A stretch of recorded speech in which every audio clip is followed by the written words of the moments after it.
Nigeria to save $100 million from sugar importation as President Muhammadu Buhari inaugurates multi-billion naira sugar production estates in Niger State.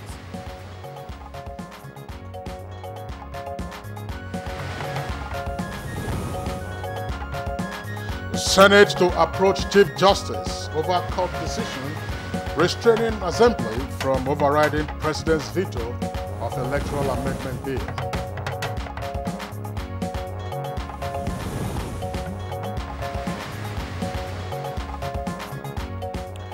There is no cause for alarm. Minister of Foreign Affairs allays fears over African Free Trade Treaty.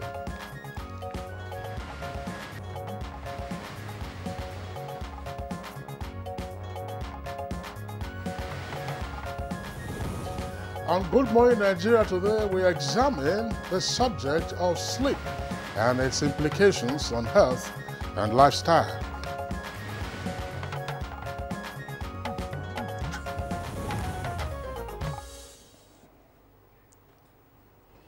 Yes, it's good morning.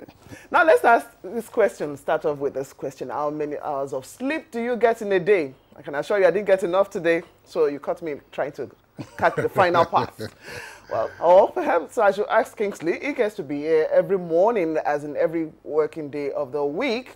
We take our time to do some other schedule. So how many hours of sleep do you get before you come to Good Morning? Well, you know, it's a bit irregular. But I think I got some good sleep because I overslept this morning. And that's because I was awake watching some sporting events. And then by the time the clock came down to the regular time of my waking up, I found that I was a bit late. So, what? But I wasn't late for the 7 o'clock. Yes, you were not. If not, you would not, be sitting That's right. But certainly, I mean, the answer is obvious for me, and indeed, Blessing inclusive, Claire, you know, Rhoda, and all the other faces behind Good Morning Nigeria, whom you do not get to see on the screen, because that's our production team. We have to be here, well, of course, before cock crow. That's quite early. I mean, the number of the production team normally will leave their homes around 3 or 4 a.m. Just to be here to be sure that the studios are okay. So both day and night, you find our staff trying to put together the Good Morning Nigeria program 5 times a week. You're quite right, Kingsley. And that story, I'm sure, goes for many Nigerians who in an attempt to earn a living or to make ends meet, either sleep less or sleeping conditions are, well, for those who have caught in that circle, conditions are not very favorable, thereby leading to what medical experts have called sleep disorders. Indeed, Blessing. Now, sleep disorder is a potentially life-threatening condition that requires immediate attention. And this is because it could lead to heart attack, impotence, irregular heartbeat, high blood pressure, heart disease, and indeed, as they have indicated, serious interpersonal relationship issues. Now, for early treatment of such sleep disorders, it's said that it could prevent cessation in breathing, or when the person is trying to sleep or asleep. Sometimes they help patients to stay awake when they need to actually increase energy. Now, for some, it helps lower blood pressure, control snoring. I know some people. And also even help prevent premature death. That is, if this is actually looked into very early. Well, that's blessed. That's a side fact that sleep is necessary, as it serves to restore what the body loses while we are awake and active. Now, sleep also provides an opportunity for the body to repair and then rejuvenate itself. Quite right. That's why we find that some people actually looking very disturbed in the course of the day, but trying to find, even if it's 5 to 10, 15 minutes nap of sleep, then definitely they have a kind of rejuvenation, like you have pointed out. The experts will tell us details of that. Of course, I'm sure that everybody sleeps. Yes, everybody sleeps. If you don't sleep, of course, you won't be up watching Good Morning Nigeria. The person would have been. Well, unfortunately, however, many lose sleep for a variety of reasons, and indeed, statistics show that about 40% of Nigerian adults suffer one form of sleep disorder or some other kind of disturbance. And women are said to be more affected by sleeplessness. Wow, we'll find out from the experts why women appear to be more affected by sleeplessness. That's insomnia is a disease, of course. That's, but now, quite aside the an alarming figure that Blessing has just indicated with regard to those who suffer from sleep disorders, there are indications that sleep disorders, of course, do lead to losses, both financial and psychological. And as the saying goes, the body, the human body, needs sleep, just as human beings need food to survive. Incidentally, today is World Sleep Day, a day set aside to highlight the benefit of good and healthy sleep and to draw society's attention to the burden of sleep problems. And for those who are born today, I wonder if they actually try to sleep more than the rest of us. One of our cameramen is pretending to doze. I just call his name Ali. I hope you stay awake. He's pretending to doze while the program is going on. Ali, so that's okay. All right. So as Blessing has indicated, today is World Sleep Day. Of course, sleep and all the matters surrounding sleep are issues that we shall be taking a look at, particularly with regard to sleep disorder. It's a very critical but less discussed issue. That's why, of course, today we are focusing on it on Good Morning Nigeria. And among the questions we intend to raise with our experts are as follows. How much sleep is adequate for various categories of persons? What amount of sleep is too much? And is it healthy to induce or deter sleep using medication or some other meds? So if you want to induce sleep, you know, some persons will say they need to pop a pill. Exactly. And then if you want to deter sleep because you are studying for exam, you know, you ought to, some other things, either caffeine, you know, caffeine-based substances. Exactly. So those are the issues that we shall be taking a look at, Blessing. You're quite right, Kingsley. And for those, you recall, for some travelers leaving one time zone to another, to find it hard to actually adjust to some time zones like that. And it takes some while. Well, like we said, we'll find out more about this issue of sleep or sleep disorders with the experts as soon as they join us in the course of the program. Well, these are some of the questions, like we've already said, we'll attempt to provide answers to as our guests join us. It's Good Morning Nigeria. As I welcome you, my name is Blessing Abu. Thank you for joining us on today's edition of the program. I'm Kingsley Osadolo. I join Blessing and also welcoming you to the program, in the course of which we have our complimentary segments. There's our newspaper review, business, sports, and others. So in the meantime, we are taking the news with our colleague who sometimes, you know, has some challenge. Vivian Ogwa Yedibia. Good morning, and let's have the news. You're not saying she's sleepy. No, she's not. Are you sleepy this morning, Vivian? No, sleepy. All right. Okay.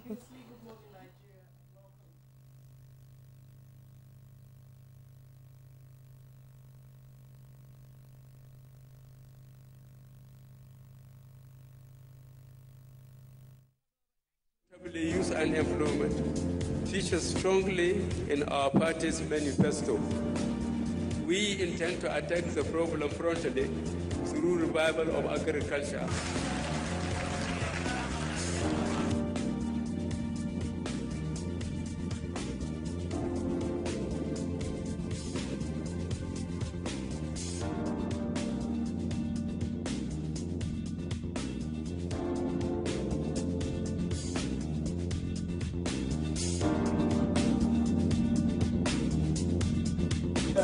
The 30K is going a long way.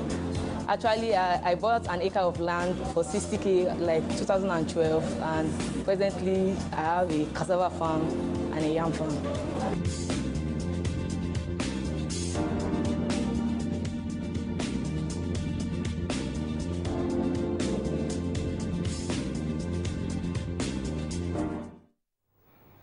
The news continues now. President Muhammadu Buhari has inaugurated a multi-billion naira sugar production estate in Sunti, Mokwa local government area of Niger State. The sugar factory, according to the president, is to save Nigeria $100 million annually from sugar importation. President Buhari says the administration will continue to support and provide security for private investment towards boosting the economy through the diversification policy of the government. I assure Nigeria that this administration is fully committed to the transformation and diversification of the economy. And to legislative matters now, the Senate is to communicate its concern over the court's decision to prevent the National Assembly from taking any further legislative action on President Muhammadu Buhari's withholding access on the INEC Amendment Bill 2018 to the Chief Justice of Nigeria. National Assembly correspondent Dennis Adegunloye reports that this followed the point of order raised by the minority leader Godswill Akpabio.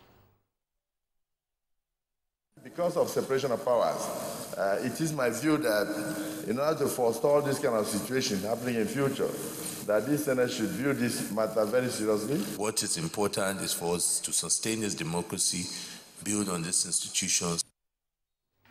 Meanwhile, President Muhammadu Buhari has met with the principal leadership of the National Assembly with a view to building a harmonious working relationship for good governance and effective service delivery.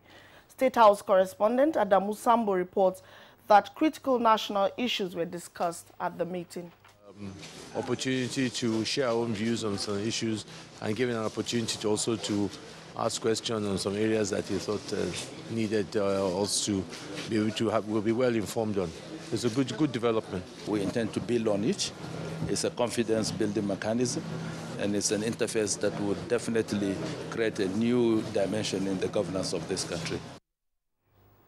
The National Judicial Council, under the chairmanship of the Chief Justice of Nigeria, Justice Walter Onoge, has recommended the compulsory retirement of 2 judges. A statement by the Council's Director of Information, Soji Oye, indicates that the affected are Justice Theresa Uzokwe, the Chief Judge of Abia State, and Justice Obisike Oji of Abia State High Court.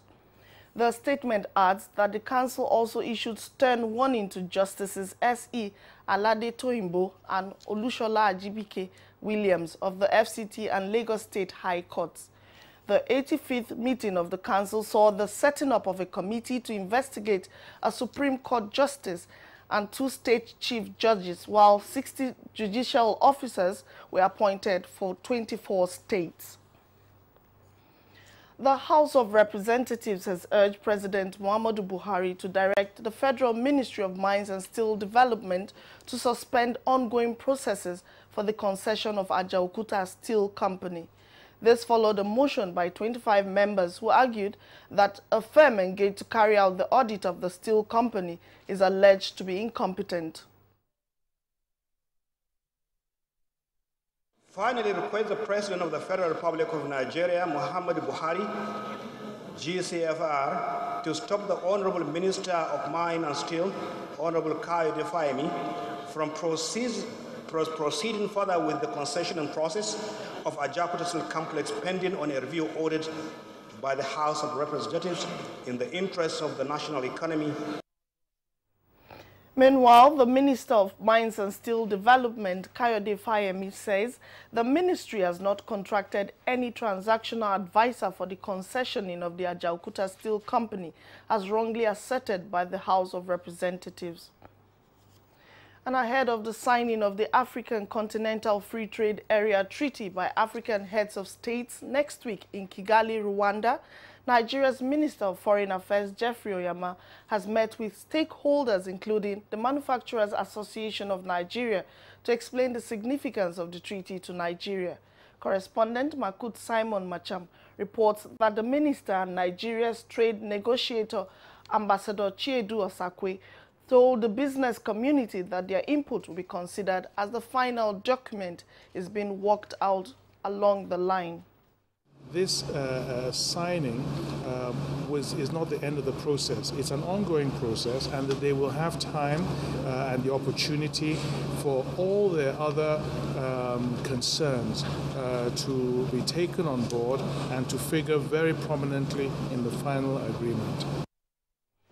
Well, that's the news for now. Good Morning Nigeria continues with Blessing and Kingsley after this break.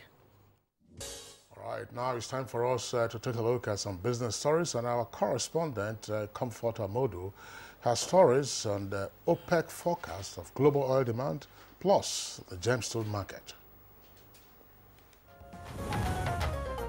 Welcome to Business News. Nigeria is set to contribute to about 10% of the total $12 billion revenue generated annually by Thailand from gemstone. The country is not only losing revenue from the untapped solid minerals export, but also losing to foreign players who are taking advantage of the diverse mineral deposit in the country. To reverse the trend, gemstone miners and marketers in Abuja are pooling resources to optimize Nigerians' comparative advantage in solid minerals spread across the country. Global jewelry business is predicted to hit £150 billion by the year 2020.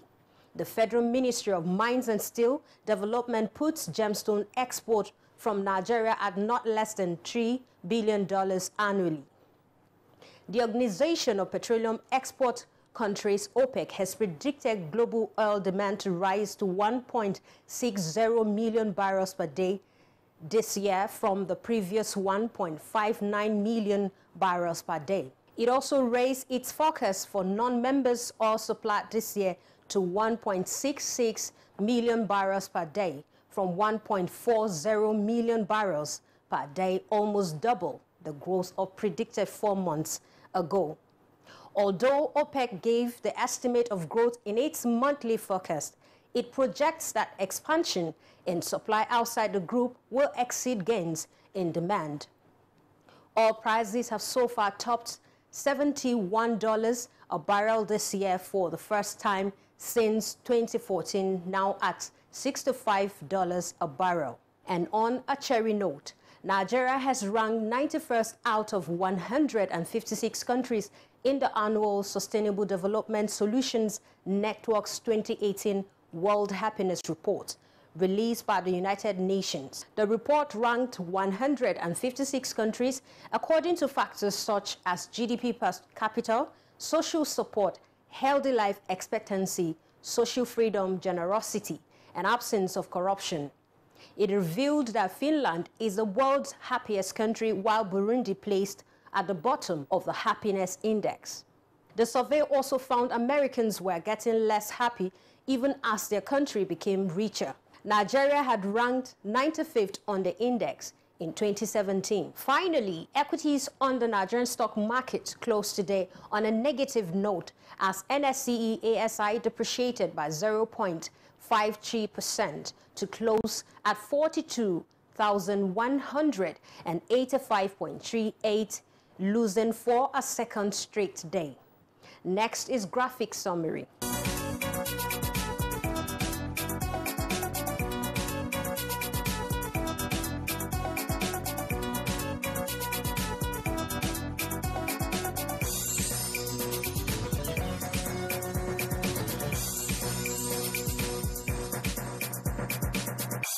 That's it on business news. I'm Comfort Amodu.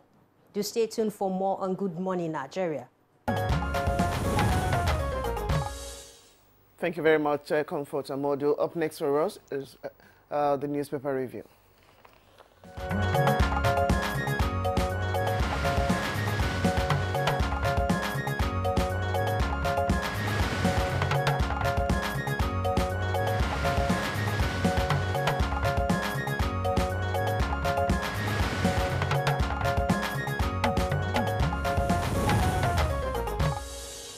Newspaper reviewer Bayo Aturebe is right here with us in the studios for the review session. Bayo, good morning and welcome to the program. Good morning, Keston. Good morning.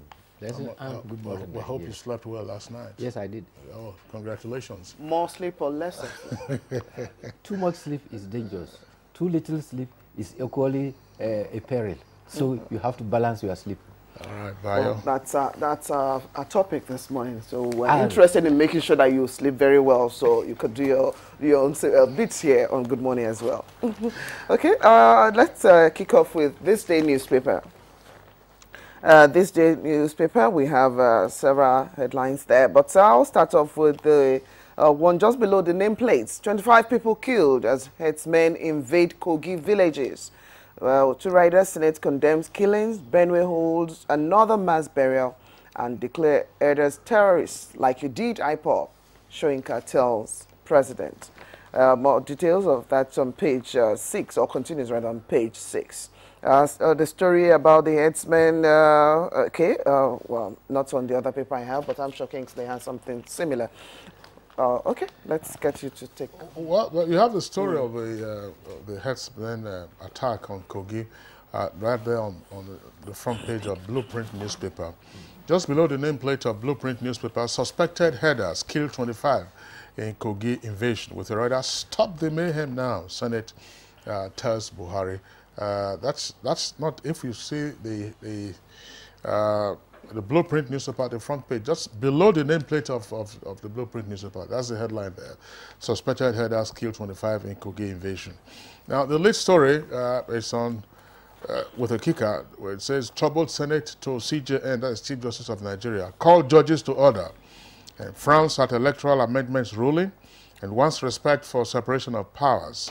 And Supreme Court adjourns Saraki federal government's appeal on access declaration indefinitely. That story is inside. Now, just below the photograph on the front page, you have other stories, matters arising from security challenges. Now, one is open grazing law, Benway to auction confiscated livestock. That story is on page 7 in greater detail. And then to the left side, that's the first column, another headline there. Kano and police dispel rumored attack on schools. That story is on page 7. You find that story also on the front page of People's Daily, just below the nameplate of People's Daily. It says, Kano government dispels rumored Boko Haram attack on schools. Bayo. Yes, let's start with the human interest aspect of it. Suspected headsmen in military uniform have attacked Oganineku in Omala local government area of Kogi State, and it is reported by at least 3 newspapers that 25 persons have been killed. It was said by the papers that these were men in uniform apparently fleeing from Benue State who crossed over to Kogi. However, they said that there had been an instance in 2016 where there was a sectarian violence related to the same area.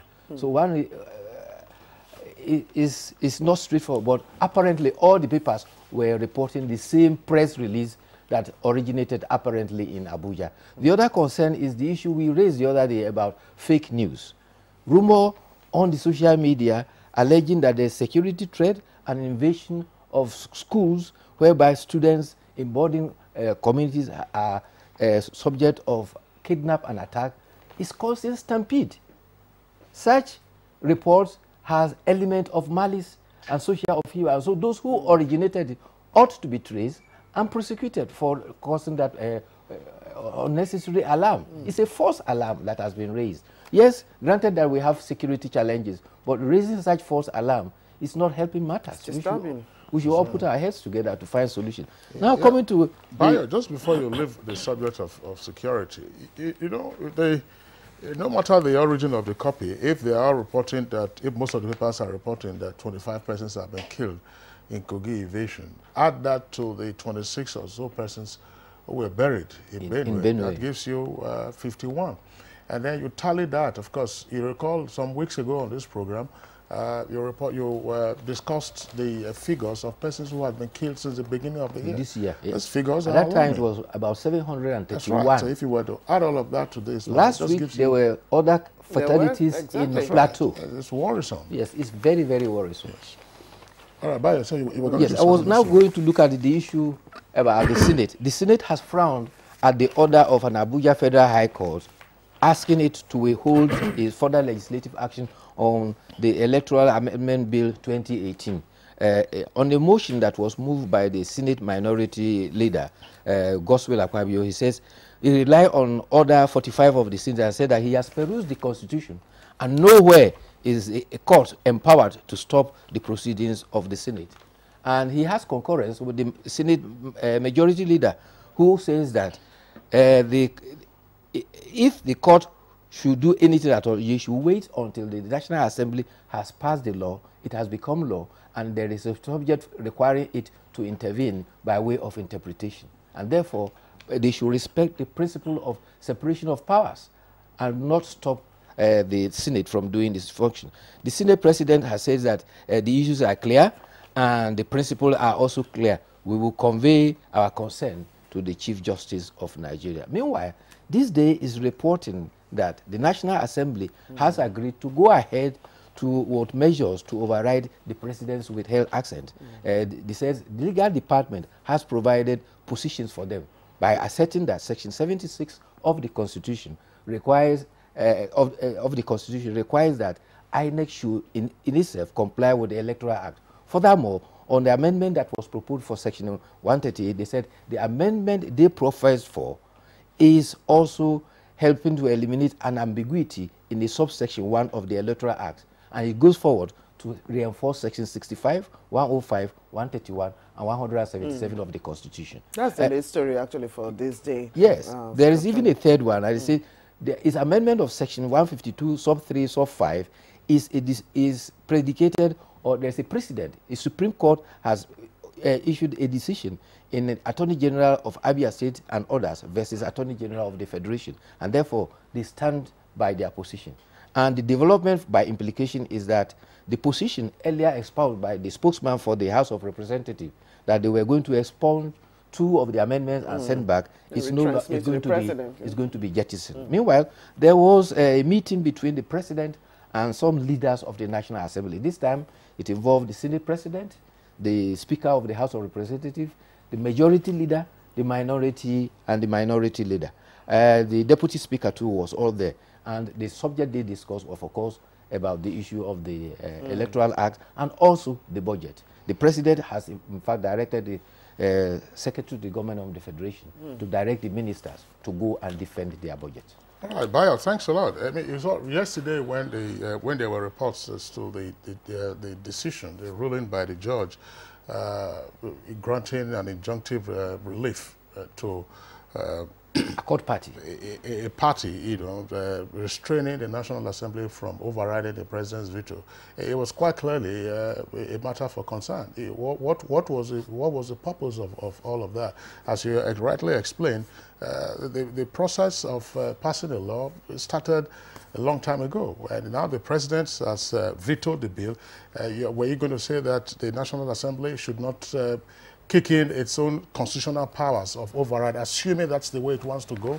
But it seemed to have been the decision that would virtually almost, most respectfully, be in vain. But of course, we'll see how the National Assembly takes that up with the Chief Justice of the Federation. I really do then go ahead, as you also rightly explained. You can quarrel with the outcome when it becomes law. You challenge it. Now, if those provisions are struck down by a competent court, of course, then the law will not be on the basis of the interpretation provided by the courts. But the details of the advisory by the legal department of the National Assembly, those are matters that, of course, people will have to Okay, let's quickly look at some other stories still on the judiciary. The Nigerian pilot has this leading headline: misconduct as a kicker. NJC sacks ABS-CJ and probes others, recommends 60 new judges. Reps order Buhari to stop concession of Ajakuta Steel. Yeah, that Ajakuta Steel is also the lead for the People's Daily newspaper, and it comes to the double-decker headline and 2 riders. Reps want sale of Ajakuta Steel halted. Accuse Fayemi of engaging discredited firm. You got it wrong, says Minister. That's Fayemi. And lastly, another story here from the front page of Blueprint newspaper. Just right at the foot of the front page of Blueprint newspaper, amongst the raft of headlines, there says, estate agent bags 1,230 years for duping 101 tenants. That's in Lagos. Details of the story on page 7. How long would the person be living? Well, it is he got the benefit of the sentences for each of the offences. 82 counts. 82 counts. By you know, of course, you have a number of dupes, particularly in the real estate business in Lagos. The editorial is from Blueprint newspaper on page 11, and it's on the African Development Bank's red alert on Africa's population explosion. Bayo. Well, let's start with the issue of the NJC. Actually, the NJC met its 85th meeting, and they also looked at 31 petitions that were presented before it, and some of the outcome is what was read there earlier on. The other one also is a concern that has been expressed in the judiciary. The appointment, acting appointment granted the Chief Judge of the Federal High Court expires today.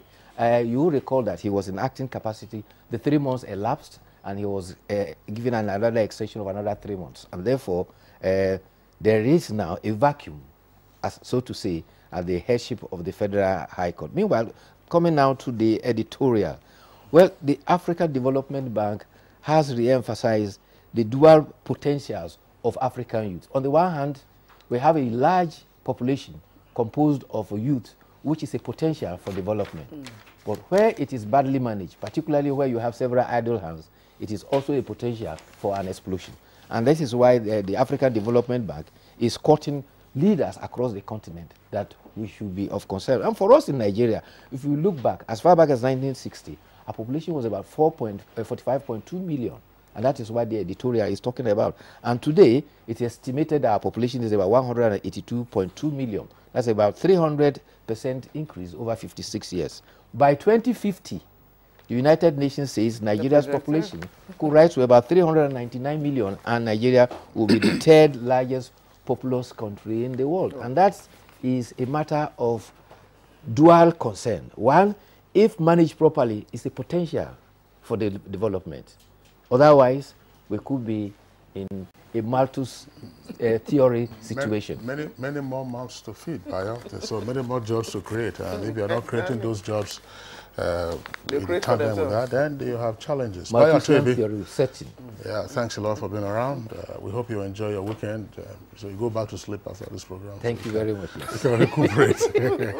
All right, that's our newspaper review. And we're taking a short break now. When we return, we'll be discussing the issue of sleep. We all need to catch some sleep, get some good sleep. If you're having sleeping disorders, listen into the conversation.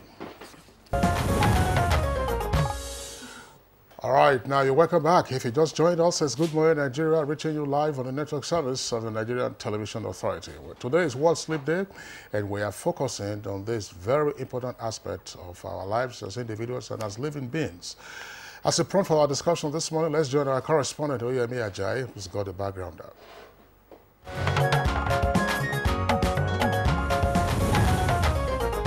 The dictionary defines sleep as the moment when one rests with the eyes closed, leaving the mind and the body not active. It is a major prerequisite in the life of human beings that enables them to re-energize for the task ahead. It is mostly associated with the basic feature of dream. Some researchers have suggested that people need about 8 hours of sleep every night for the body system to be active for the next day, while some have said it varies by age. For example, the hours children need to spend sleeping influences their ability to perform cognitive tasks. It is believed that even adults sleep 6 to 7 hours each night.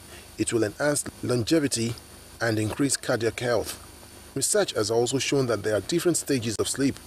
Firstly, there is the light sleep, which is when we drift in and out of sleep, and at this stage, one can be easily woken up. Secondly, there is the sleep onset, which is when we become disengaged from the surrounding. And thirdly, the deep sleep, which is the stage when we regain energy as well as repair and grow muscle tissue. At this point, blood pressure drops and blood supply increases. When sleeping, the blood systems are in anabolic state, helping to restore the immune, nervous, skeletal, and muscular systems. In life, there are certain sleep disorders that affect man, and these could be dysomnias, which includes insomnia, hypersomnia, narcolepsy, among others, and there is the parasomnias, such as sleepwalking. Sleep difficulties could be associated with psychiatric disorders like depression, alcoholism, bipolar disorder, also referred to as manic depression illness. It is a brain disorder that causes unusual shifts in mood, energy, activity levels, and the ability to carry out daily tasks. Research has also shown that up to 90% of adults with depression have sleep-order difficulties. So, what amount of sleep is enough or excessive? What are the conditions that make sleep a good exercise? Are there people who cannot sleep regularly because of their professions? What are the impacts of these to their health? Good Morning Nigeria has assembled experts to answer these and other questions.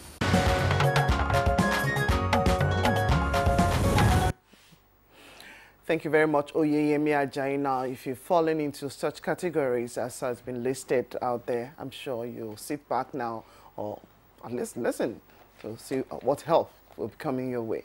We're being joined on the program to look at all those issues being raised by Oyemi Ajayi. First, we'd like to welcome here in Abuja studio, Dr. Ihuoma Okereke of the Neurology Department with National Hospital here in Abuja. Welcome to the program. Thank you.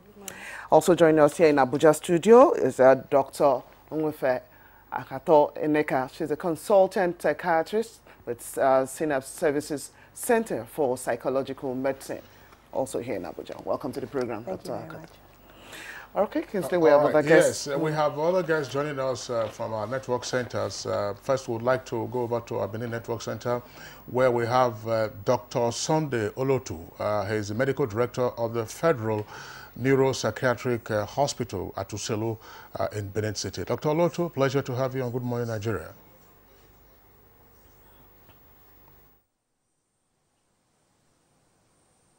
All right, and then from our Ibadan, the Network Center, we also would like to welcome a consultant psychiatrist at the University College Hospital Ibadan. That's Dr. Jibril Abdul Malik. Dr. Abdul Malik, pleasure to have you on Good Morning Nigeria. Thank you very much, and it's a pleasure to be on the program. All right, so let's begin the conversation straight away by, again, examining the concept of sleep. Why sleep? Dr. Ihuoma Okereke. Okay, thank you very much for the question. Sleep is an important phase in the life of every human. It's a time when the body gets to restore the energy levels that have been depleted during the day. It's also important during that period we have hormones being secreted that are important for growth, like the growth hormone is secreted during sleep. Also during that time, the immune system is also reactivated to help the individual carry out the activities needed the next day. So, and different individuals, depending on the age, requires different amounts of sleep. So for a young person, might need 14 to 16 hours, because during childhood, the growth phase is important. The person is still growing. But as an adult, might need 5 to 7 hours of sleep for effective functioning during the next day, for coordination, for memory and learning. It's an important phase, very important in the life of every individual. All right, thank you very much. Dr. Onwefe Akato Eneka, let's have your take on the concept of sleep. Sleep is very essential for survival, as important as balanced diet and exercise. It's, we have an internal biological clock, which is in sync with our environment, and it's called the circadian rhythm. And normally, during the day, we're expected to be alert. And as the day winds down, we're expected to begin to shut down and prepare for sleep. But these days, we're overwhelmed with work expectations, with meeting targets, studies. So most people are deprived of sleep. And in the long run, it affects us significantly. I'll tell you briefly about the study that was carried out amongst rats. They found that ordinarily, their life expectation is 2 to 3 years. Okay. But these rats were deprived of sleep for about a week, and they died in 5 weeks. So that's how important sleep is for our general human functioning. All right, thank you very much. Let's get to Dr. Sunday Olotu in Uselu.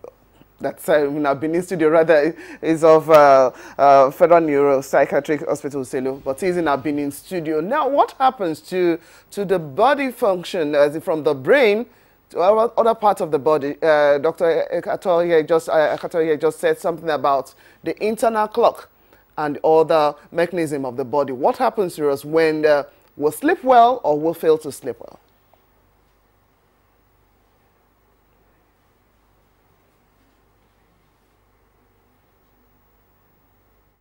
Is a controller of how the body sync with the external environment.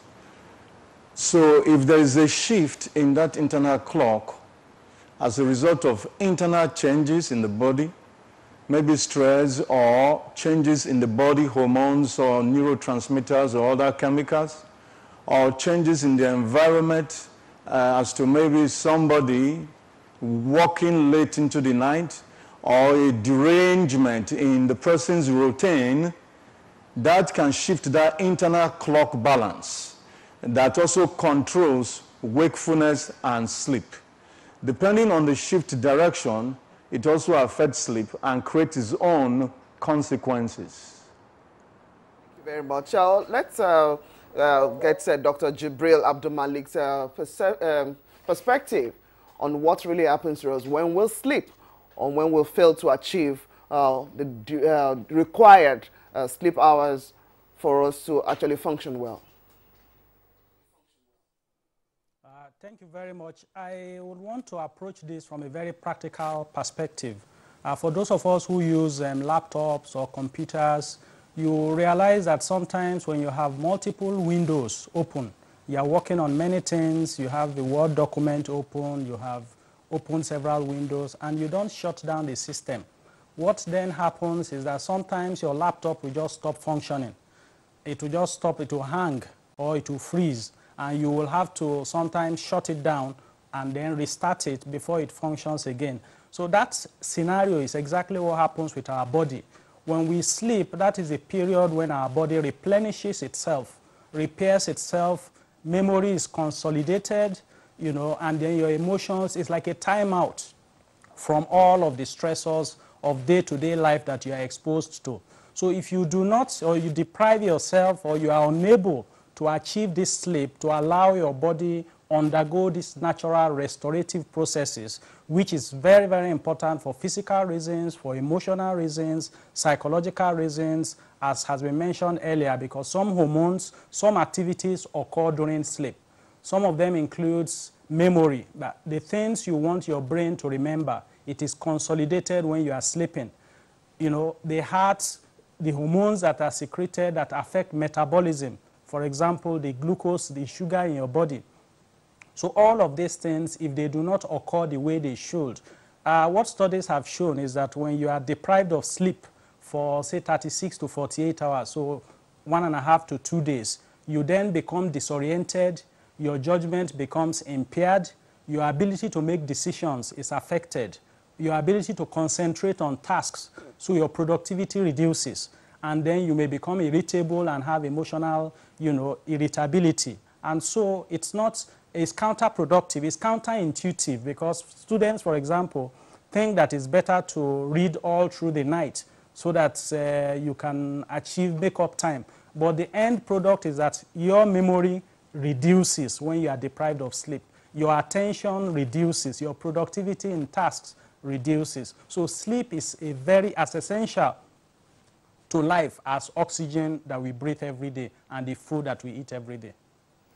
All right, Dr. Abdulmalik, thank you very much for that. Let's quickly go back to our Benin Network studios and then return to our guest here in Abuja. Dr. Olotu, tell us something about sleep in terms of, Ihuama here was already talking about sleep in terms of age, but tell us something about sleep in terms of gender and in terms perhaps of body weight and if you like, you know, other physiological factors that are relevant to the hours of sleep, the quantity and quality of sleep required by the individual.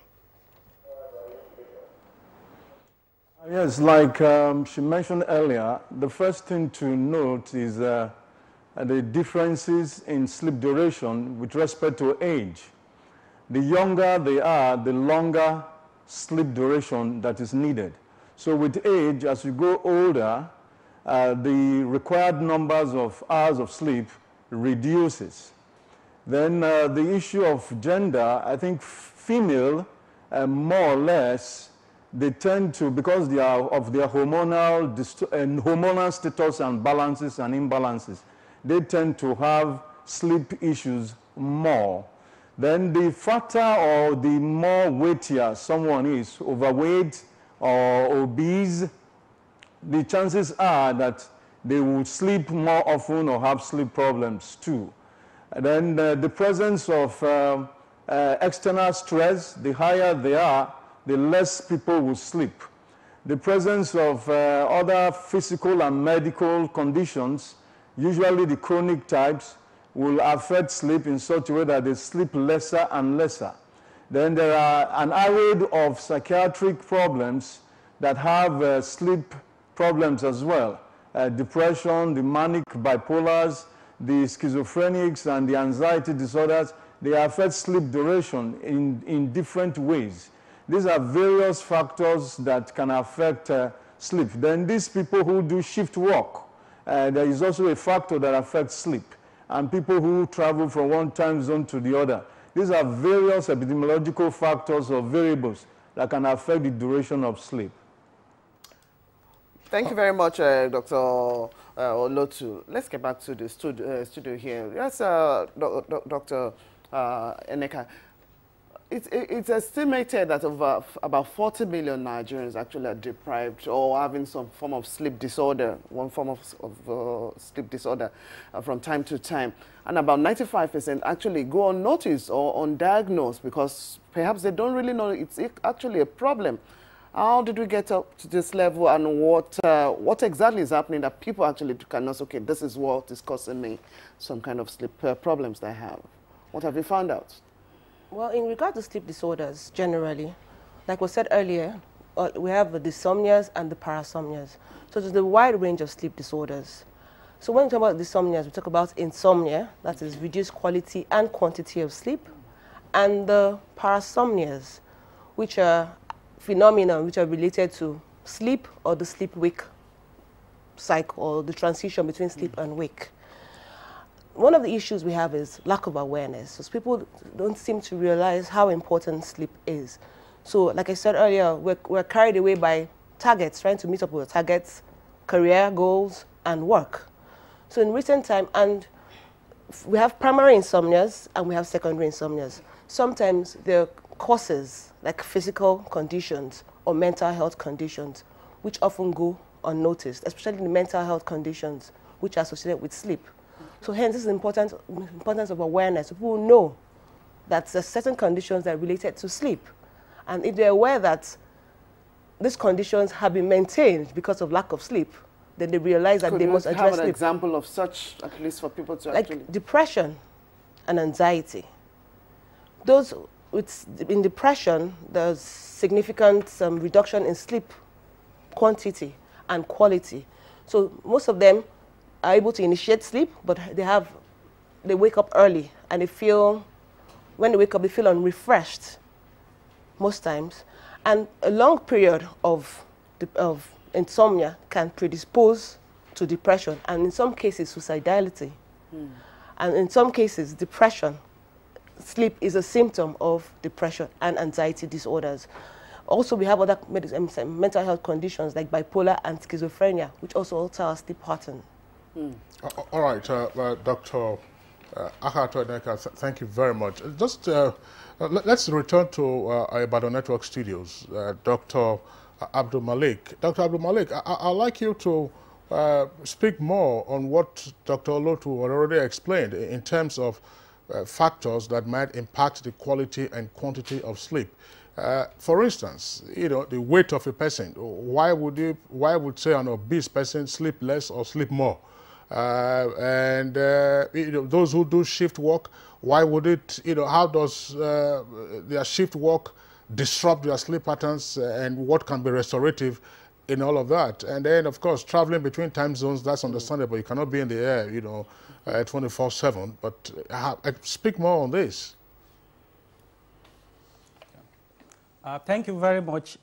With respect to weight, the major problem with individuals who have who are overweight or obese is the fact that they have what we call obstructive sleep apnea.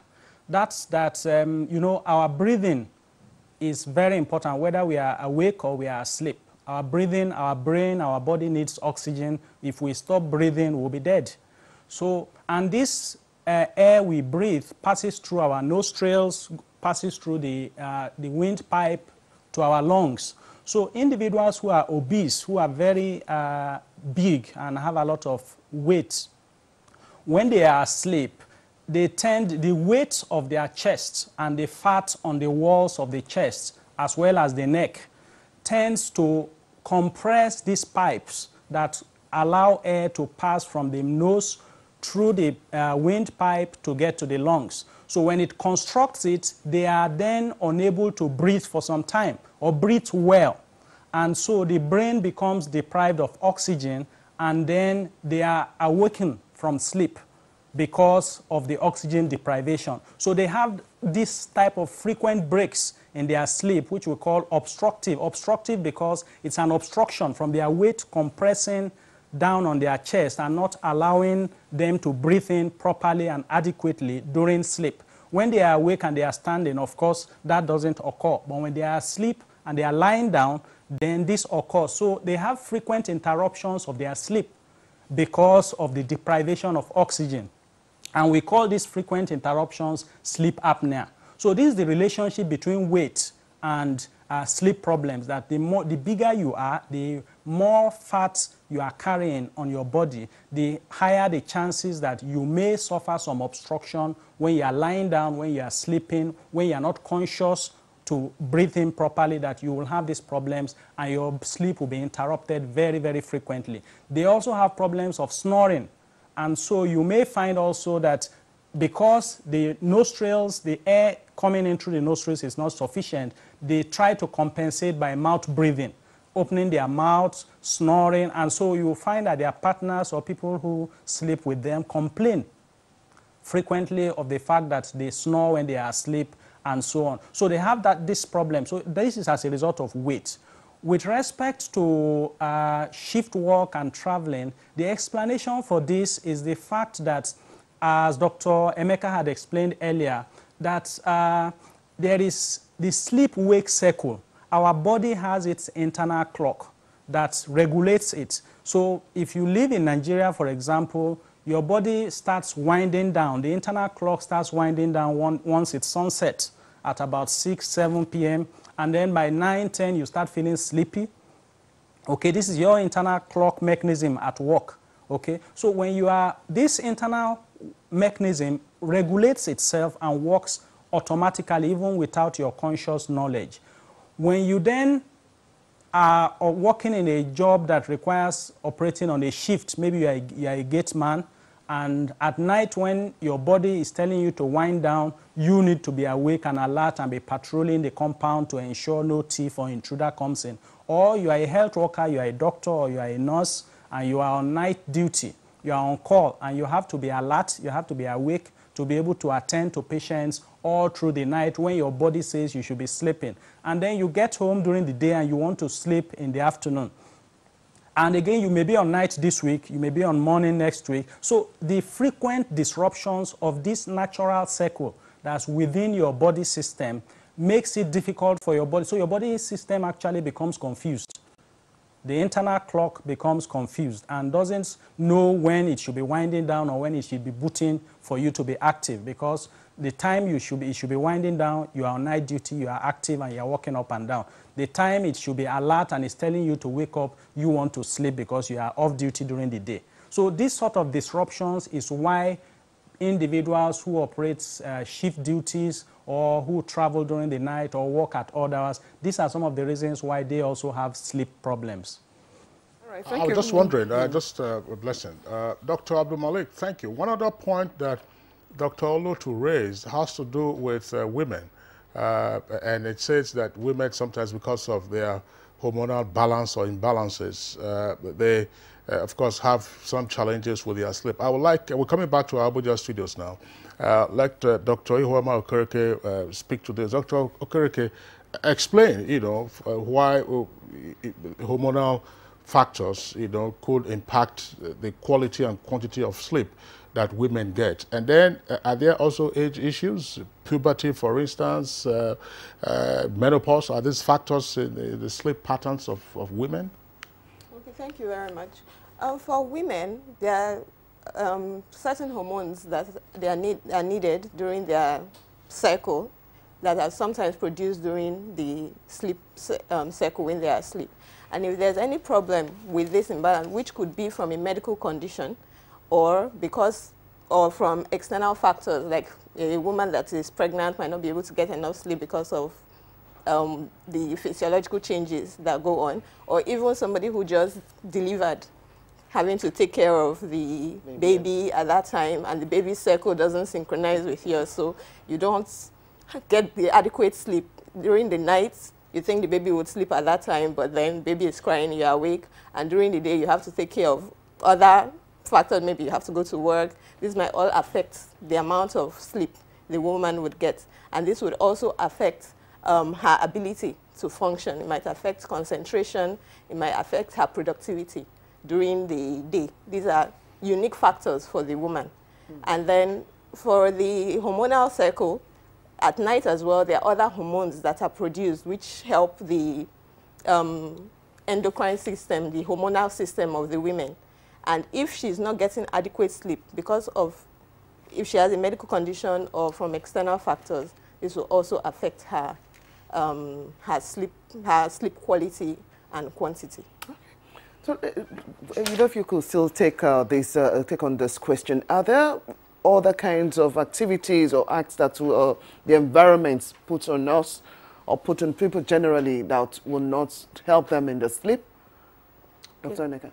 There's something called sleep hygiene, which has to do, first of all, with our environment, our sleep environment. So it's advised that we sleep in a room that is dark with minimal light, of course a room that is comfortable with the right temperature and a comfortable bed. Definitely. Then apart from that, we have the stimulus control. That's when you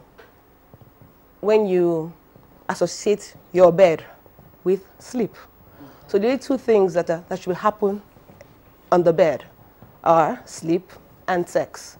So if a person goes to bed and is unable to sleep within 20 minutes, you're advised to leave the room, go somewhere else, and come back when you're feeling sleepy. So most times, you're advised to go to bed when you're beginning to feel sleepy. Don't lie down in bed and wait for sleep to come, because your brain now associates that bed with wakefulness. So sleep, and the certain activities during the day that can affect our sleep, like drinking caffeine after 4 p.m. And for those that smoke, it's advised that you don't smoke 1 hour before sleep. Then heavy exercise shouldn't be done in the evening. But exercise is very important for sleep, but exercise in the early hours of the day. Then for people who have sleep disturbances, it's important that they minimize daytime sleep. For some people sleep very well, regardless. So some people can sleep 1 hour during the day and sleep very well at night. But if you realize that you don't sleep well at night, it's advised that you minimize daytime sleep. And if you must, then sleep for a minimum of 40 minutes in the early hours of the afternoon. Then you should have a particular time you go to bed and a particular time you wake up. Sorry to cut you. Yes. There was something you said about issue of lights and the environment or your bedroom. I know for some people they say, okay, I can't sleep with lights on. Some people say, okay, I can actually do without the lights being on. Or for some, the lights must be on. Perhaps that's another disorder, I don't know. So what has light got to do in a place of sleep? When, in the evening, when the sun goes down, our optic nerve sends a message to a part of the brain called the hypothalamus, which now sends a message to melatonin, which is the hormone, endogenous hormone that is necessary to maintain the sleep-wake cycle. So it's important for sleep regulation. So when the lights go down, it's associated with sleep. That is the appropriate thing to sleep in a dark environment. So when melatonin is released, then it helps us trigger appropriate sleep. And that's why it's important. Dr. Abdul Malik mentioned it, blue light, when we go to bed and go with our phones or our laptops. So that blue light that is radiated from those devices, from electronic devices, can alter this secretion of the hormone. So it's dangerous actually going to bed with your phones and whatever it is still on. Bed is for sleep. It's even advised that you leave your phone in another room entirely, because those pings that come in the middle of the night can distort your sleep. But it's most essentially blue light. So it's important you do away with all such devices about an hour before sleep. So your body should be prepared for sleep. It's an important event. So begin to wind down 1 hour before sleep. Thank you very much. Okay, let's get back to Dr. Jibril Abdul Malik in our Ibadan studio. Yes, earlier on you touched on the situation obstructive sleep apnea, OSA for short, and no doubt this is one common type of sleep disorder that's prevalent around. I'm sure from your experience and from the people you have seen, this is a life-threatening condition for most people. And for those who do not know, how do they begin to seek help? For those who will snore, who just, okay, it's just a snoring thing. The partner might go to the other room. Thank you very much. This is truly very important that individuals who suffer from obstructive sleep apnea need to seek help. Now, what's the issue? The common thing is that people take it with levity. Well, I snore too much, you complain that I snore, that's not a big deal, everybody snores, and so on. But the reality is that if you actually are overweight, or in fact, let me start this way. Most of us, we pay a lot of attention to children's nighttime routine. We control the environment for our children and for young people. Tell them when to eat, tell them to go and take a shower, to go and brush their teeth, and now it's 9 p.m., it's time for bed, and then you get them tucked in bed and you put off the light. So we are very meticulous and careful with respect to controlling and regulating the environment for children. But for us, the adults, we are the worst culprits. We can stay up watching movies till 11, 12, or till 1 a.m. or 2 a.m. We do not treat sleep as an important component of well-being and health. So individuals who are obese, before you even talk about obstructive sleep apnea, all of us as adults, we should, because, I mean, every opportunity we have to emphasize health education, we should see health as a comprehensive, using a comprehensive approach. Every adult should periodically, at least once a year, have a comprehensive health checkup. So if you are obese, for example, if you have hyperlipidemia, your lipid levels in the blood is high, and so on, your doctor, your general practitioner will give you general advice. Your weight is high. These are the problems or risk factors. You need to reduce your weight. Draw up a plan. Maybe see a nutritionist to guide you on diet, maybe an exercise plan, and so on. Because the problems of obesity and weight gain is not just obstructive sleep apnea alone. It includes things like risk of diabetes and so on and so forth, heart disease, so many other problems, hypertension. So if you look at it holistically, but specifically since we are focusing on sleep today, for individuals who are overweight and have obstructive sleep apnea, they may not know. All they may experience is the fact that they have interrupted sleep. And then their partners or people around will complain that they snore a lot and so on and so forth. So when they have those problems, they should immediately see a doctor. Start with a general practitioner who can give general advice, do a comprehensive health check. If it's significant, they may sometimes need to see an ear, nose, and throat doctor, because we've had people who actually go into obstructive sleep apnea and then lose consciousness, and they are brought in as an emergency. And the ear, nose, and throat surgeons will have to make a hole and an emergency in their neck for them and put a tracheostomy for them to be able to breathe so that they are kept alive. It can be that serious. So, but we don't want it to get that bad where you are rushed to emergency. What if you are rushed to emergency and the car breaks down on the road and you don't make it? You don't even get to the emergency. So there are many factors. So I would want to emphasize that we should look at it from a prevention point of view with respect to weight regulation, regular health checks, and comprehensive medical checkup. Dr. Abdul Malik, thank you very much. Let's return to Dr. Sunday Olotu. Dr. Sunday Olotu, speak some more on the factors that are relevant in having good sleep. Generally, I think it has to do with a good state of physical and mental well-being.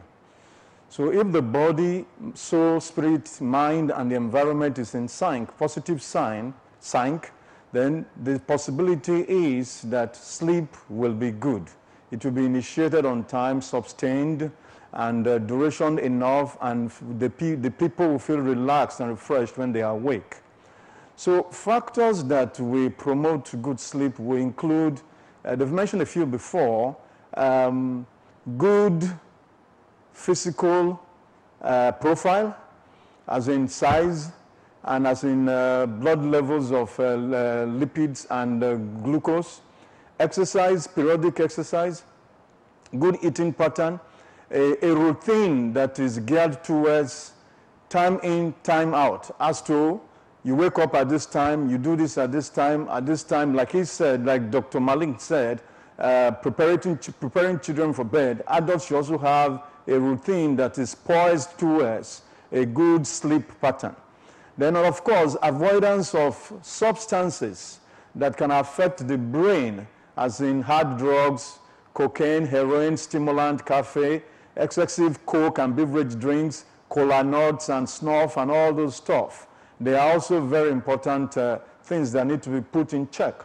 Then excessive stimulation to the brain by overt and obvious activities, as in with gadgets and devices that has to do with internet, Facebook, Twitter, Instagram, and all those things.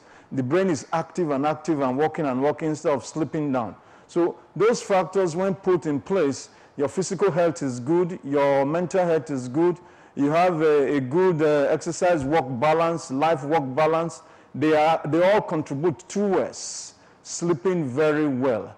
An average of 8 hours sleep for an adult is just okay. I'm wondering, well, still with you, Dr. Olotu, and then, of course, I would also like Dr. Abdul Malik to respond to this.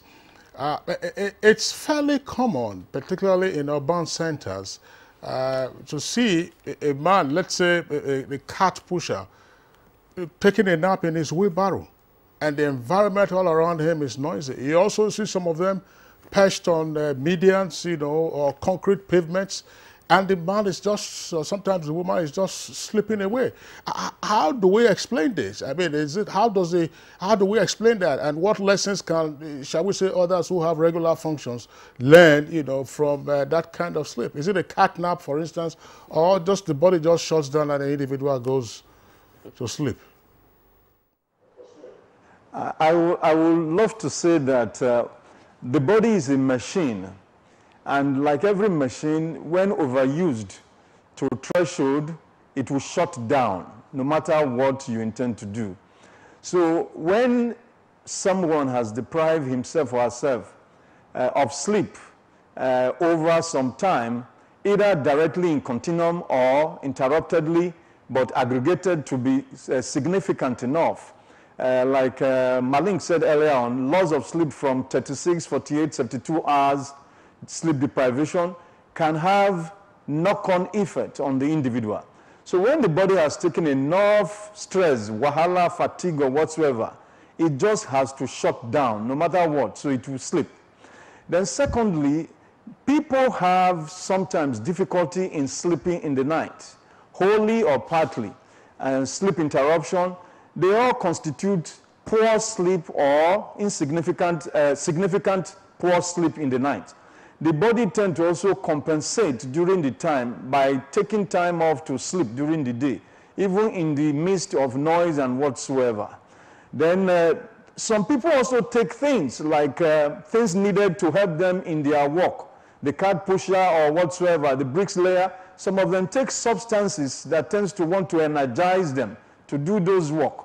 Initially, those substances may have some sedative ability, so they will be sedated and they sleep off.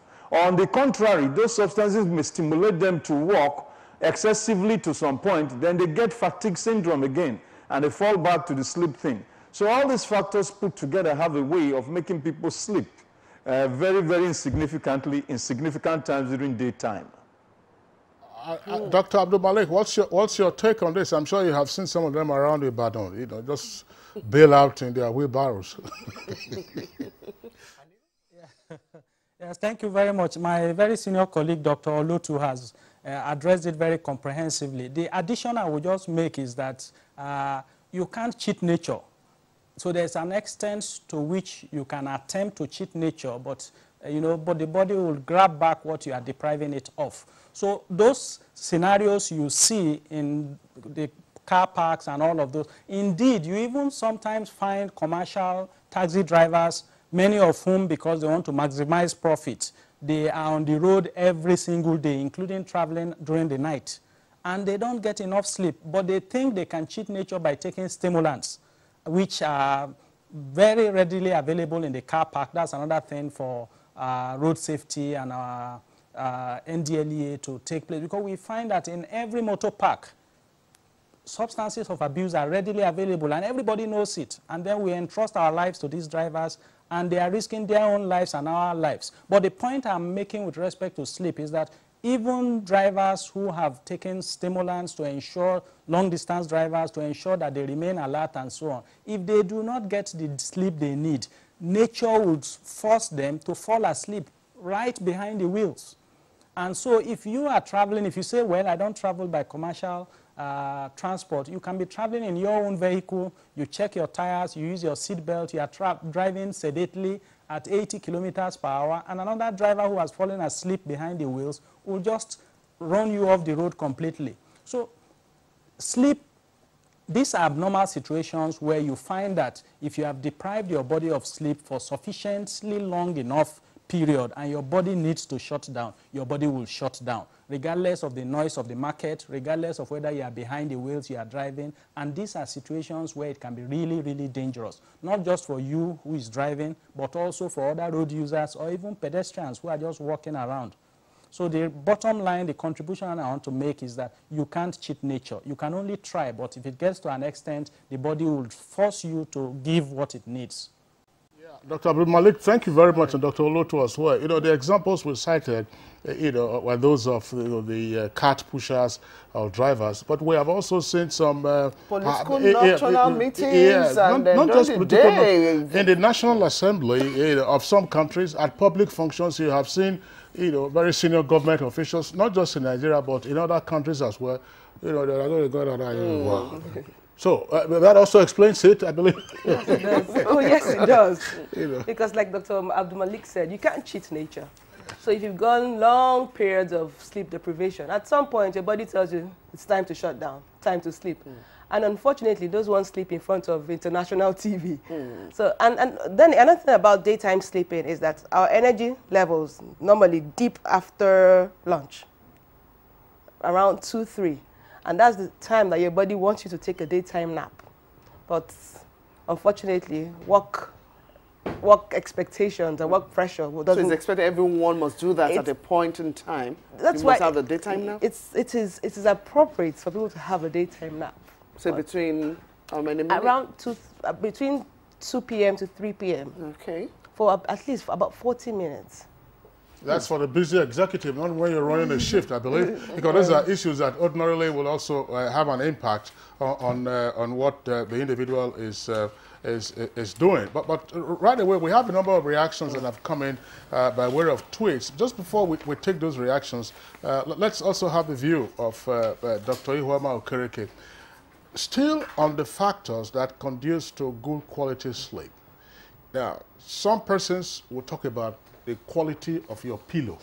That's your sleep environment now. Dr. Akato Enaka was talking about, the environment that you need to sleep in.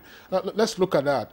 Does the quality of your sleeping platform, in this case your bed, in those days, I'm sure Dr. Olotu will remember this, and perhaps Dr. Abdul Malik, you used to have concrete, not concrete, well, it was made of mud, very stiff, so you didn't have back problems. But later, you started having all these muke foams. What is muke? Soft foams and so on. So would those ones affect the quality of your sleep? Together, of course, with the kind of quality of pillow. You go to some hotels, the pillow they give you is something that will almost break your neck. And then some others say they can't sleep with feather pillows and so on and so forth. What roles do this play? Your mattress and your pillow, and then, of course, if there are other ancillary issues. Okay, thank you very much. Yes, the quality of your bed and mattress actually has an important role to the quality of sleep a person has. Because some people might think having a very soft mattress is adequate. But it has been found that that could also affect the quality of sleep. If it is too soft, it would affect the body's positioning, because the way the spine curves and the way the body is positioned, it might not be adequate. An orthopedic bed has sometimes been recommended. It shouldn't be too hard and it shouldn't be too soft. So an orthopedic bed sometimes is adequate for some people, especially if you have an orthopedic condition. But a very soft pillow is sometimes appropriate for some individuals. But if it is very hard, it can also result in backaches. A person wakes up, you are not refreshed, you are waking up frequently during the night, and then you don't get a quality sleep. So the quality of your sleeping environment is very important. Moderate the consistency, not too soft, not too hard. And then other things, like have been pointed out earlier, if it's too bright, the place you are going to sleep, if it is too noisy. And also your reading environment shouldn't be your library. You have all kinds of books all around, you are reading this journal, you are preparing for this seminar. It will affect the quality of sleep a person would have. The television, some people think is a thing of affluence. You have a TV in your room, you have a disc jockey in your room. That would also affect the quality of sleep you have. So in your sleeping environment, like has been earlier pointed out, it should be for sleep. Your bed, your mattress is there, no television, no reading materials, and then you set the particular time you want to sleep. This is your sleeping time. This is when you want to wake up. Some people say that they need to read to put themselves to sleep. And for some, it's I mean, we all probably, I don't know if you are guilty of it, but I'm guilty. You come around, you see there must be some reading material beside you, reading or writing material. And I know I've heard some people say that, okay, I will read and then put myself to sleep. It depends on what you are reading. Is for that a some, factor? it's even music. Yes. Let's bring Dr. you in. You know, earlier on I talked about winding down and preparing for sleep. So in some cases, an hour before sleep, you can read a book, listen to good music, not Nigerian music and conga or anything loud. What's wrong with Nigerian music? Not anything loud, not anything loud, you know. Soothing, relaxing music, an hour before bed. And at that time, you're advised to just put aside the stressors of that day. You know, you can talk about the stressors earlier on. If there's anything happened during the day that gave you some distress, but not the hour before you go to bed.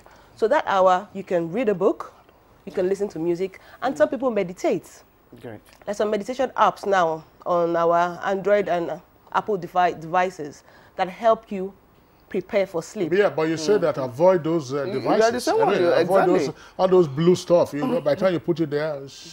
No, you're not looking at the blue light. Okay. You're listening to. Okay. You're not looking at the blue light. You're listening to meditation that will help you wind down.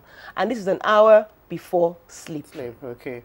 Okay, let's get the views from Dr. Abdulmalik in Ibadan. I know that other areas of lifestyle that have aided people, that could aid people, let's look into that, where the place of perhaps massage or some spas actually help in the area of sleep for people. What other things do we need to know? Well, I would just want to say that human beings are very diverse. There is no perfect formula for everybody. These are like general recommendations. But what is important is that we have a routine that we adhere to. So some people may use meditation. Some people may like to read something light, not tedious reading to fall asleep. But the most important thing is that you have a routine and you stick to it. And that routine, general recommendations, as have been mentioned earlier, reduce lighting, ensure you are not watching television in your bedroom. You can read light material. I'm guilty of that. So, I mean, something light that you just want to flip through, not serious reading, as you wind down, and then some music if you like. So, but what works for A may not work for B. Some people like complete darkness. Some people want some lighting, but if you want lighting, let the lighting be dim. with respect to spa, massage, and well, those are not things you can have every day. Those are not things you can routinely get every day. So they may be useful to help you relax and so on. But everybody, my concern is that every individual should firstly identify that sleep is fundamental to good health and well-being. Two, every individual should find out what works best for me that will guarantee me good quality sleep that I will wake up feeling refreshed from. Even the duration of sleep varies from person to person. Some individuals who sleep for 4 or 5 hours, they wake up feeling well rested, they feel refreshed, they feel invigorated. Some other people need up to 9, 10 hours. So we have, our bodies are different. The most important thing is that we should appreciate that sleep is fundamental, and then we should identify what routine works best for us. What are the factors that make you as an individual not to sleep well? Maybe you take too much Coke, or you drink too much coffee, or so you need to map out. And that's why sometimes when people complain, I should also quickly mention that sleep complaints is one of the commonest complaints we see in general medical practice, up to 30%. So 3 out of every 10 patients you see generally are more likely to complain of not being satisfied with the quality of sleep they get. So when you have this type of complaints, usually, because sometimes it's not objective, it's just the person feeling that the sleep is not refreshing enough. So sometimes one of the things we ask them to do is to keep a sleep diary. So when you keep a sleep diary, you document your activities during the day. The sleep diary is not just for when you fall asleep, also for your activities during the day, and the type of food, the type of drinks you take, and then when you retire, your bedtime routine, you document, so that when you come back for a follow-up visit, we can then review your peculiar lifestyle, your peculiar habits, and then we can look at what we can tweak and adjust to help you get better quality sleep and to feel more refreshed and to resolve the issues. Dr. Abdul Malik, thank you very much. Let's take the tweets that we have in the meantime. Law Al-Fasib has this tweet. It says, a normal human being needs good sleep always to relax and rest both bones and mind so as to wake up fresh and stronger for the day. Having a good sleep is an integral and sensitive aspect of human existence and activity, for without it, death is lurking around. Oh, Sandy Michael, this issue is of concern to him because he feels it's causing some kind of sleepless situation for his people. Said the good people of Ogana and Nigu in the Kena local government area of Kogi have not slept in the last 5 days because of suspected incessant herdsmen attack, and some have even died in the attack. Is this situation not enough to cause hypertension for those roaming for safety, not being able to sleep? And Dele Jack Solomon has this tweet: ability to learn and form new memories is dependent on sleep. When we are deprived of sleep, we are sabotaging our creativity and sacrificing our ability to multitask and be effective. However, governments at all levels must alleviate the sufferings of Nigerians to make healthy sleep work. From Festus Akimboyewa is this tweet: when we are pressed for time, we sacrifice our sleep. In fact, many of us view sleep as a luxury in this age of 24-hour economy, not realizing that insufficient sleep has its own negative impact on every part of our lives. There is a need for sleep awareness campaigns across Nigeria. Now, Mike Ayakwa has this tweet. Now, the health challenges Nigerians are having today that many of us don't sleep. We pay more attention to things of the world than to ourselves. The reasons are not far-fetched because there is absence of social security in the country to take care of old age, unemployment, etc. This Twitter handle is for Citizen. It said, World Sleep Day is the only day I celebrate with utmost commitment. This is because I discovered that I'm more intelligent asleep than awake. All right, we have this tweet from Chibuzo Jonathan. It says, what is the importance of sleep to persons with high blood pressure? And then we also have this one. This is coming from Dr. Umar Bindre. It says, on sleeping.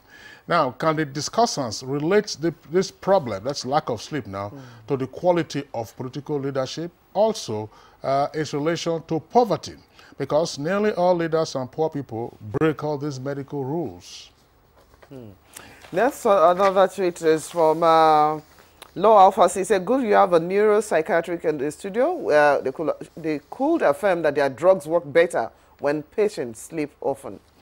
Dele Jack Solomon tweets, adequate sleep is a key part of healthy lifestyle because of the benefits to our heart, weight, and state of mind. Having good sleep a day will boost your memory, make you live longer, curb inflammation, lower stress, avoid accidents, and sharpen attention and spur activities. So there are serious health risks associated with chronic insomnia.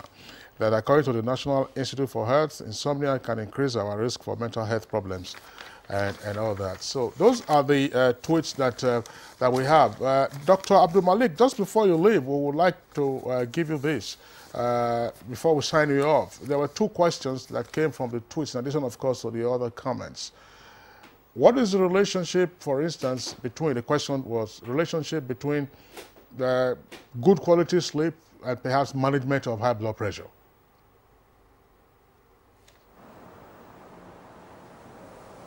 Right, thank you very much.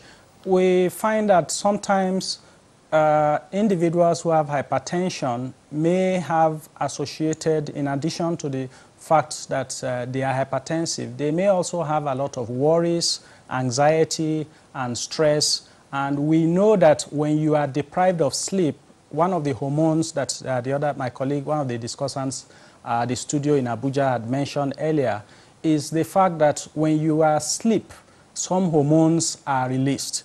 When you are deprived of sleep, certain hormones are also released, especially cortisol. And cortisol is known as the stress hormone. So when you are not sleeping well, levels of cortisol increases. And this, causes a lot of changes in the metabolism of your body. So for someone who is already hypertensive, we want the individual as much as possible to be calm, to be well rested, to sleep well, because, even simple exercises like deep breathing can reduce your blood pressure. If you measure your blood pressure now, and then we ask you to take a deep breath, hold it for 3 or 4 seconds, then exhale slowly, and you repeat it 5 times, and we repeat your blood pressure measurement, your blood pressure will drop. So simple things like calming techniques, deep breathing exercises will lower your blood pressure. Talk less of sleep, that is very essential for restorative and replenishing the body. So sleep is very important for all of us, but particularly more important for individuals who suffer from hypertension, because it helps them to get the adequate rest and the calmness that they need. So if they are not sleeping well, maybe because of stress or because of anxiety or because of worry, it's going to worsen. Cortisol also raises the blood pressure. So all of these things work in tandem to worsen their hypertension if they are not sleeping well. So adequate sleep is very, very important for individuals with hypertension. All right, Dr. Jibril Abdul Malik is a consultant psychiatrist at the University College Hospital, Ibadan. And he joined us from my Ibadan Network studios. We understand you have some other engagements right on your heels as you leave our studios. Thanks a lot for your contribution to our discussion this morning. Thank you very much for having me. Okay, very quickly, let's go back to Dr. Sunday Olotu at our Benin Network studios. Dr. Olotu, tell us something about the clinical presentation of persons, with sleep disorders, because earlier Dr. Abdul Malik said it would appear that some 30% or so of patients, who present to a GP complain of lack of sleep, which could then be a symptom of several other things. What are you seeing? What are you seeing? And then the other question to follow that will be this: who is a competent expert to handle sleep disorders? Let me start from the last question. Because there is a variety of related causes to sleep problems, there will sometimes have to be a consensus or an aggregate of experts who will manage such patients. Some sleep disorders are related to mental health disorders. Some sleep disorders are related to chronic physical disorders. Some are primary sleep disorders. So for those who have a relationship with mental health and chronic physical disorders, there is bound to be a liaising consultation between mental health experts and medical physicians to deal with such sleep problems. Then the other issues about primary sleep disorders, I think is mainly in the purview of neurologists and neuropsychiatrists and psychiatrists to deal with, like the case of the narcolepsies, the case of obstructive airway sleep problems, the case of, there's another thing we call Cleve-Levin syndrome. Those syndromes belong to the purview of neuropsychiatrists and the neurologists. So it's an aggregate of these experts, depending on the prevailing cause or the main thing that the patient found as being the problem in the problems, will determine which expert will take the lead, but in a team approach, solve the patient's problem. Then the second one is a common feature in clinical practice that you see. I even want to maybe add is every 3 to 5 of 10 cases you see, you will see a sleep problem complaint. But the problem is they really don't complain unless you ask probing questions, unless it's really creating difficulties for them.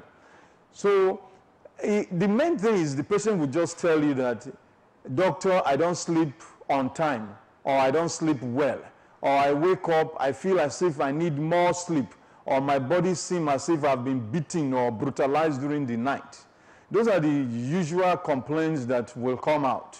And you will have to probe to find out other possible things that may add up as to maybe the person's daily routine, use of substances, feeding time or eating time, daytime naps or snaps or whatever, exercise pattern, then BMI, and all other history of do you have other physical or medical problems, and do you have other comorbid psychiatric or neurological problems. Those are probing questions that will bring out more information about the sleep. With that, you can redetermine the direction of treatment approaches and who will lead such treatment approaches. Sunday, to quickly still with you, the other two doctors here will talk about that. Some people have to be aided with drugs and some other kind of stimulant to actually help them to sleep. How safe are this for some of them, and what do we begin to do differently to actually stay off some of the stimulants and just have it the natural way? Yeah, people try to self-medicate by taking so many things to help them sleep. Sometimes it seems to solve the problem temporarily, like somebody who goes to buy antihistamines, pyritines, and maybe diazepam from the chemist or whatever. It will seem to solve the problem temporarily. But thereafter, it adds on to the problem, the sleep problem, because it disrupts the 2 stages of sleep in such a way that it brings more sleeplessness in one way or the other. So it's advisable to see an expert who will do combination interventions, medicals versus non-medical, I mean medications versus non-medications, as well as talk therapy, as the case may be, or behavioral cognitive therapy that changes one's approach to sleep pattern, sleep routine, and the purpose of sleep. Put together, those will help patients. But for those who are using stimulants, we have a drug problem in Nigeria. As from age of 10, people are already using drugs. And as far as 45 or even 60, you see people still using drugs. So we need to increase our campaign, anti-drug campaign awareness and programs. And at various channels or opportunities we have, talk down the use of self-medications and substances. All right, let's get a take of Dr. Ihuama Okereke on this in terms of the application of substance to induce or otherwise deter sleep. Okay, thank you very much. Like has been previously said, there are various substances that can be taken that would affect the sleep onsets, like caffeine, energy drinks, taking coffee. A lot of people take it to be active during the day, but that would also affect the onset of sleep and then the quality of sleep later in the day. Also, the timing of meals.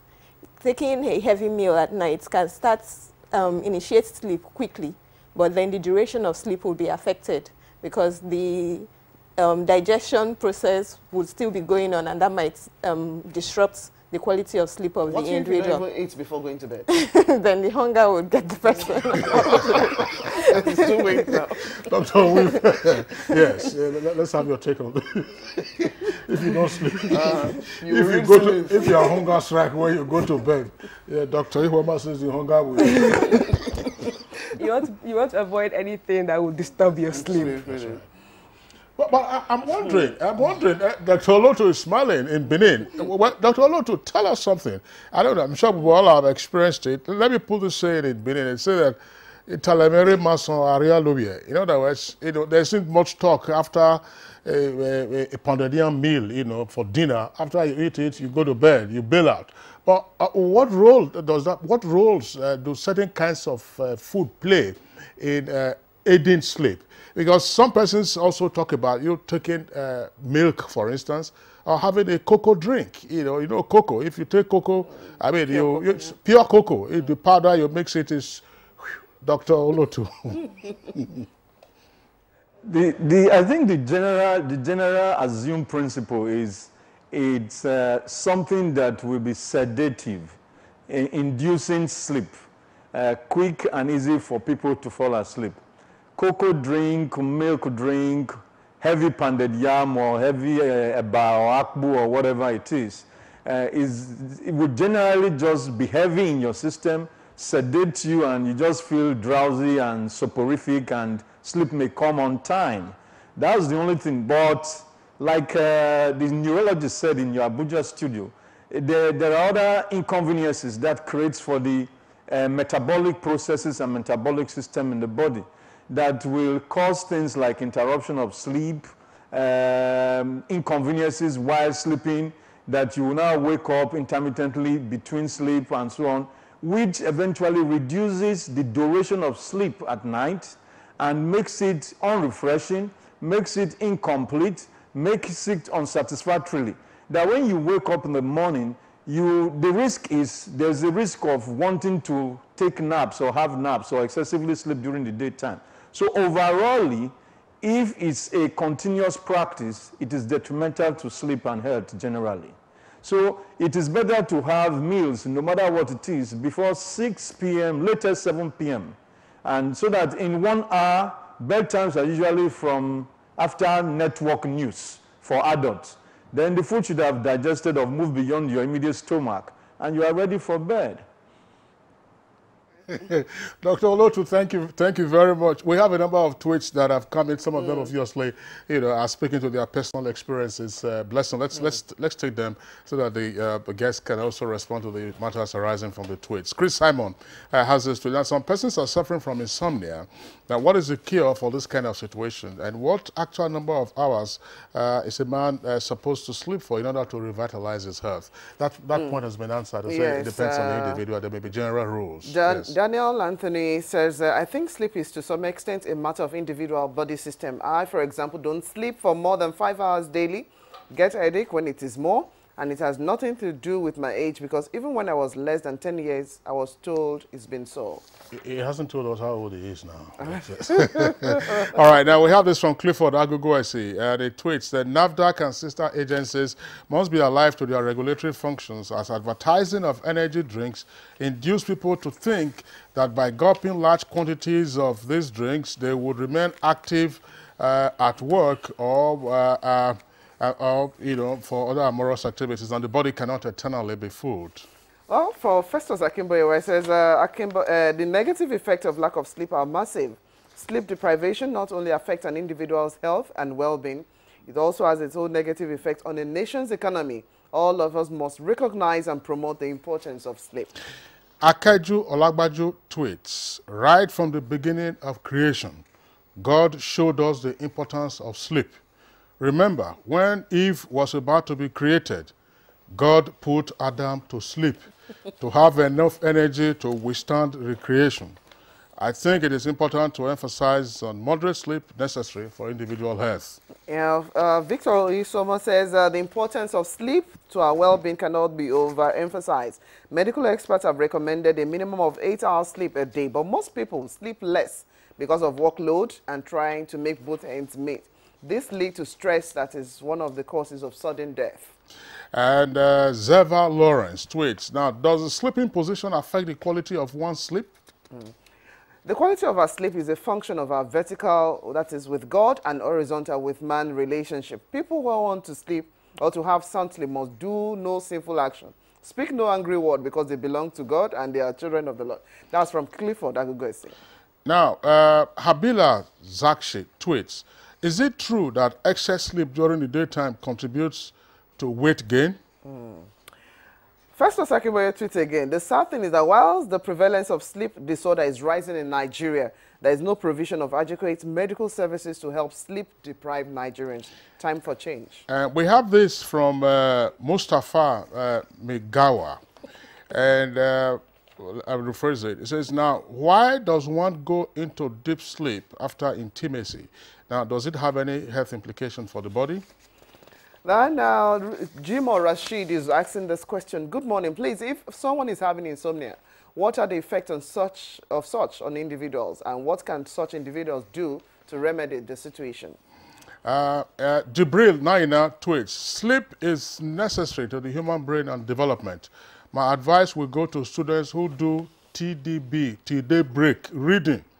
They should know that they are harming their performance.